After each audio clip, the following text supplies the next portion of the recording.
इस नए विश्लेषण में आपका बहुत बहुत स्वागत है। आज हम एक बेहद ही डार्क और रहस्यमयी लोक कथा में गोता लगाने वाले हैं, जो हमारी स्रोत सामग्री बारिश का छलावा पर आधारित है। ये कहानी हमें अंजलि नाम की एक महिला के बेहद खौफनाक और दुखद सफर पर ले जाती है। आप देखेंगे कि कैसे ये कहानी एक घर की चारदीवारी में मिले धोखे से शुरू होती है और फिर एक तूफानी रात के अंधेरे में किसी और ही दुनिया की सीमाओं को पार कर जाती है। हम इस पूरी यात्रा को एक एक करके डिकोड करेंगे और समझेंगे कि कैसे इंसान का डर, अकेलापन और ये डरावनी लोक कथाएं आपस में जुड़ जाती हैं। तो चलिए शुरू करते हैं। आगे बढ़ने से पहले ये समझना जरूरी है कि आखिर ये छलावा है क्या। स्रोत के अनुसार छलावा कोई आम भूत प्रेत नहीं है। लोक कथाओं में माना जाता है कि ये वो भटकती आत्माएं हैं जो अपनी अधूरी ख्वाहिशों या फिर बदले की आग को बुझाने के लिए खास तौर पर बरसात की सुनसान रातों में बाहर निकलती हैं। ये एक बहुत ही स्पष्ट और डरावना कॉन्सेप्ट है जो तुरंत हमारे दिमाग में ये सवाल पैदा कर देता है कि भाई इस तूफानी रात में आगे और क्या क्या होने वाला है। हमारी कहानी का पहला हिस्सा है धोखे की रात। ये कहानी का वो पहलू है जो हमें किसी अलौकिक दुनिया से नहीं बल्कि एक बहुत ही वास्तविक त्रासदी से रूबरू कराता है। यहाँ देखिए, एक ही छत के नीचे दो बिल्कुल अलग दुनियाएं कैसे चल रही हैं। एक तरफ हमारी मुख्य पात्र अंजलि है, जो शादी के महज 1 साल बाद ही बहुत गहरे अकेलेपन से जूझ रही है। बाहर मूसलाधार बारिश हो रही है जो बिल्कुल उसके अंदर चल रहे जज्बाती तूफान जैसी ही है। और दूसरी तरफ उसका पति रोहित, उसे किसी बात की कोई परवाह नहीं है। वो चुपकर फोन पर बात कर रहा है और अंजलि के भावनाओं को पूरी तरह से नजरअंदाज कर रहा है। ये वो शुरुआती दर्द है जो बाद में अंजलि को उस तूफानी रात में घर से बाहर निकलने पर मजबूर कर देता है। अब जरा रोहित के इस फोन कॉल पर गौर कीजिए, जिसे अंजलि छुपकर सुन लेती है।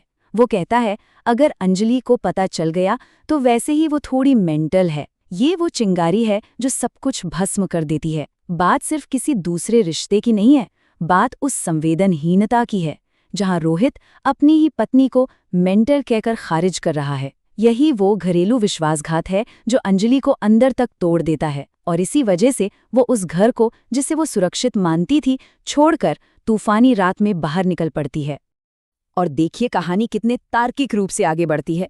अंजलि पहले सच्चाई जानती है, फिर पूरे गुस्से और दुख के साथ रोहित का सामना करती है। कमाल की बात देखिए, रोहित के पास कोई सफाई नहीं है और वो उसे रोकने की कोशिश भी नहीं करता। नतीजा, अंजलि आधी रात को उस भयंकर मौसम में अपनी माँ के घर के लिए निकल पड़ती है। एक सुरक्षित घर से बाहर के अनजान और बेहद असुरक्षित माहौल में जाने का ये कदम कहानी की पूरी दिशा बदल देता है। और अब हम पहुंचते हैं कहानी के एक बहुत ही अहम पड़ाव पर, ढाबे वाले की चेतावनी। जरा इस दृश्य की कल्पना कीजिए। रात के ठीक 12 बज रहे हैं। बाहर भयंकर तूफान और बिजली कड़क रही है। चारों तरफ घुप अंधेरा और सन्नाटा।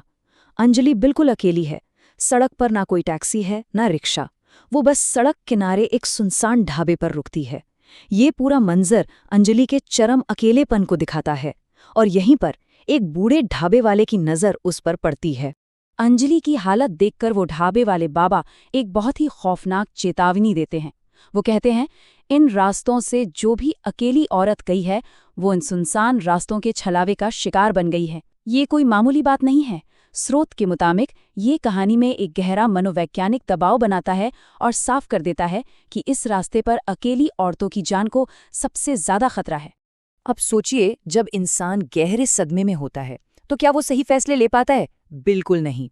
एक तरफ ढाबे वाले की समझदारी भरी सलाह है कि बारिश रुकने का इंतजार कर लो, बाद में मैं खुद तुम्हें छोड़ दूंगा।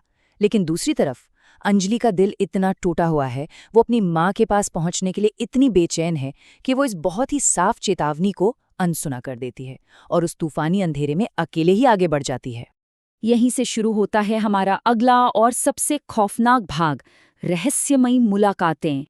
जैसे जैसे अंजलि ढाबे से आगे बढ़ती है, डर का एक ऐसा खेल शुरू होता है जो सच में रोंगटे खड़े कर देता है। स्रोत के अनुसार उसका सामना एक के बाद एक 3 रहस्यमयी घटनाओं से होता है। आप देख सकते हैं कि कैसे डर सिर्फ एक वहम से शुरू होकर एक बहुत ही ठोस खतरे में बदल जाता है। पहली मुलाकात ही किसी भी इंसान का दिमाग सुन कर देने के लिए काफी है। सुनसान सड़क पर अचानक एक 9 या 10 साल का बच्चा सामने आ जाता है और वो क्या कहता है कि उसके माता-पिता 20 साल पहले ही मर चुके थे। मतलब जरा सोचिए, 10 साल का बच्चा और माता-पिता 20 साल पहले गुजर गए। ये गणितीय विरोधाभास साफ कर देता है कि अंजलि अब किसी सामान्य दुनिया में नहीं है और इससे पहले कि वो कुछ समझ पाती, वो बच्चा पलक झपकते ही गायब हो जाता है। लेकिन गायब होने से ठीक पहले वो बच्चा जो कहता है वो सस्पेंस को एकदम चरम पर ले जाता है। वो तुम्हें जिंदा नहीं छोड़ेंगे, वो तुम्हें भी मार देंगे। यहाँ वो कौन है पता नहीं, लेकिन ये बात अंजलि के ऊपर मंडरा रहे खतरे को एकदम असली बना देती है। अब ये सिर्फ कोई लोक कथा नहीं रह गई, बल्कि एक सीधा खतरा है। इसके बाद अंजलि को कीचड़ में एक औरत की धुंधली झलक दिखती है और फिर उसका सामना एक शहर के आदमी से होता है। स्रोत के मुताबिक ये मुलाकात बहुत ही चालाकी से लिखी गई है। ये आदमी अंजलि को सुरक्षा का एक झूठा एहसास दिलाता है। वो सहानुभूति दिखाता है और उसे रामपुर गांव तक छोड़ने की बात कहता है। अंजलि को थोड़ी राहत मिलती है, लेकिन जब अंजलि को अंधेरे में अजीब आवाजें सुनाई देती हैं, तो वो आदमी उन्हें पूरी तरह से नजरअंदाज कर देता है और बस चलते रहने को कहता है। बहुत ही संदेहास्पद है ना? और अब हम स्रोत सामग्री के अंतिम और सबसे खौफनाक हिस्से में प्रवेश कर रहे हैं, छलावे का खौफनाक अंत। अब इस पल पर ध्यान दीजिए, क्योंकि ये कहानी का टर्निंग पॉइंट है। अंजलि जैसी ही पीछे मुड़कर देखती है, उसके पैरों तले जमीन खिसक जाती है। जिस इंसान को वो अपना रक्षक समझ रही थी, वो कभी था ही नहीं। वो बिना किसी निशान के हवा में गायब हो चुका है।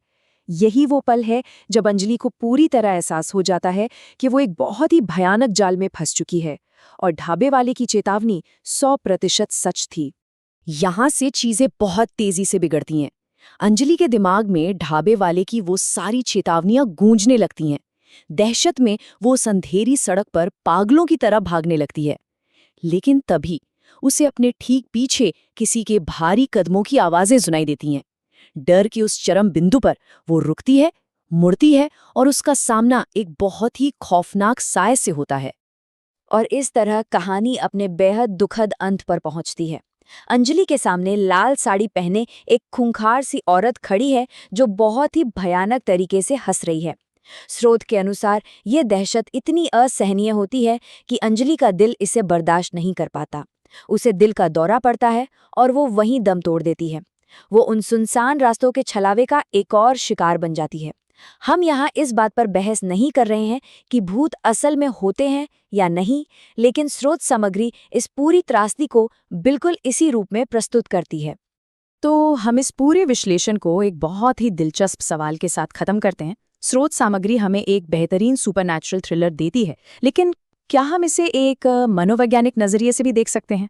क्या वो भयानक रात, वो छलावा सचमुच कोई अलौकिक शक्ति थी, या फिर ये अंजलि के अपने गहरे सदमे, उसके पति से मिले धोखे और उसके टूटे हुए दिल का ही एक अंतिम जानलेवा रूप था?